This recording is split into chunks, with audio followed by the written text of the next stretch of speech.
Bonjour les amis, c'est Cyril de Lille. Aujourd'hui, le chemin vers le ciel numéro 1. Ce sera désormais le titre des vidéos que je publierai le jeudi. Le chemin vers le ciel. Ça vient du Saint-Curé d'Ars. Et d'ailleurs, j'expliquerai dans une vidéo. Aujourd'hui, lorsque Jésus m'a secouru, moi, dans ma vie personnelle, j'ai publié récemment ma vie en vidéo, en 2 vidéos, ma vie de ma naissance à ma conversion, puis de ma conversion à aujourd'hui. Il y a un élément de ma vie que j'ai gardé en réserve, que je n'ai pas raconté dans ces vidéos, et que je réservais donc pour une vidéo à part entière qui est celle-ci. Un jour, je devais quitter une chambre en urgence parce que la manière dont je l'avais louée n'était pas très claire. La dame qui m'avait loué cet appartement, en fait, m'avait créé un espèce de contrat Airbnb qu'elle comptait renouveler comme ça régulièrement. Bref, quelque chose qui est pas très joli et pas très légal.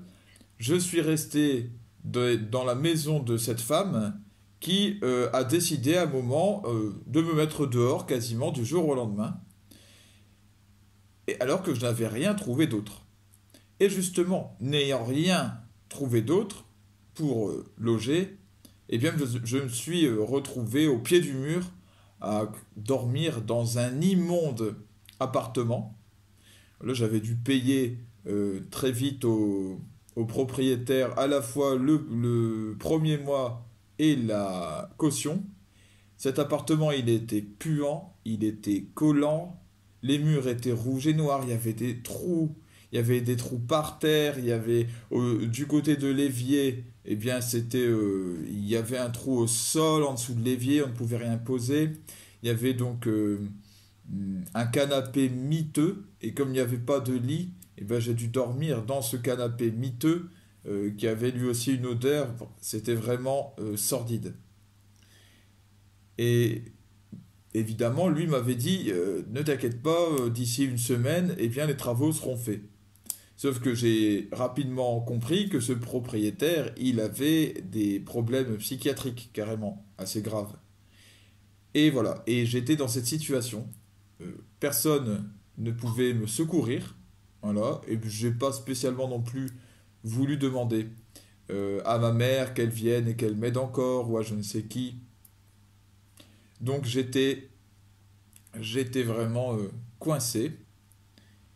Et alors, une nuit, la troisième nuit que j'ai passée là-bas, deuxième ou troisième, j'ai appelé Jésus la nuit en pleurant, parce que je ne savais pas quoi faire. J'avais l'impression d'être vraiment en enfer.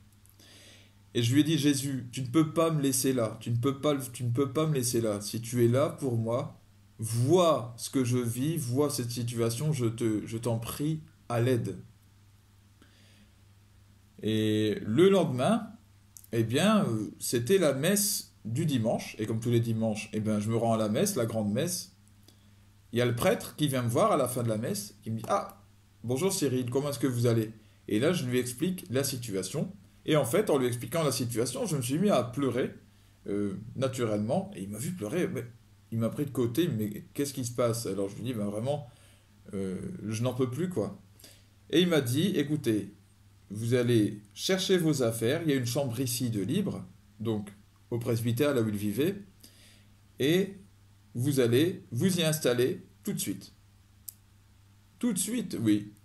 Et alors, j'ai pu aller chercher mes affaires et les ramener dans ce logement. Je n'ai jamais de ma vie connu une chambre aussi belle que celle dans laquelle j'ai dormi à partir de ce jour-là. Cette histoire, elle montre à quel point Jésus, il est vivant. Et je pourrais vous en raconter d'autres, hein. Il est vivant, il agit de façon toute puissante, puisqu'il est Dieu. Il le prouve tous les jours, en sauvant plein de gens qui, au fond du trou, l'appellent à l'aide.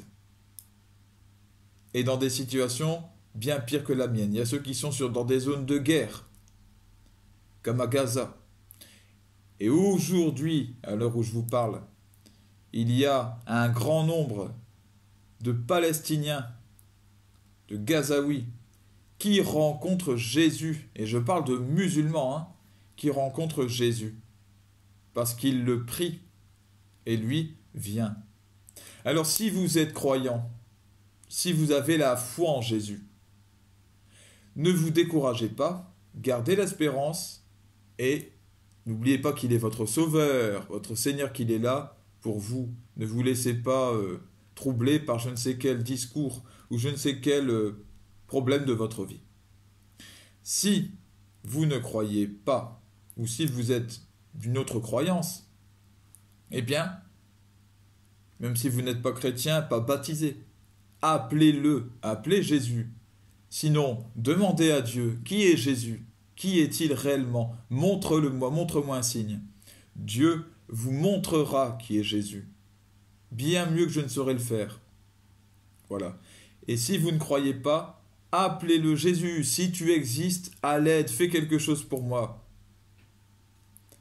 Il viendra. Il sera là. Voilà.